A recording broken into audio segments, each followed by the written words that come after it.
Afternoon, good evening, everybody. Today we'll talk about Opsoclonus myoclonus ataxia syndrome in children. For the rest of the talk, I'll abbreviate that OMAS.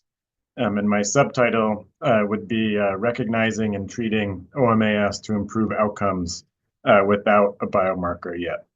And on exam by the pediatric neurologist, she had severe gait ataxia, but the described eye movements that the family had noted were not observed on exam. Her brain MRI was normal, and she was diagnosed with acute cerebellar ataxia. As about 50 to 60% of patients will be found to have a neuroblastoma.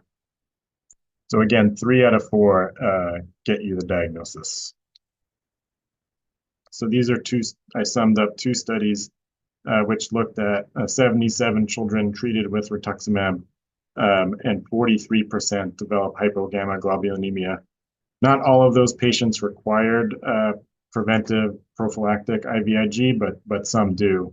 And the risk is increased with younger age, repeated courses, the so-called consolidated regimen. And so this is something that you really need to keep in mind if you're considering rituximab. I'll refer you again to this consensus paper. It's extremely comprehensive and a really useful guide.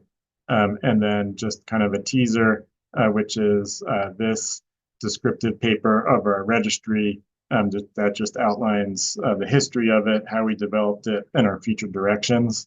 I showed you a little bit of data on the relapses, but hopefully in the coming years, we'll be publishing many papers from this registry, which will further inform our approach.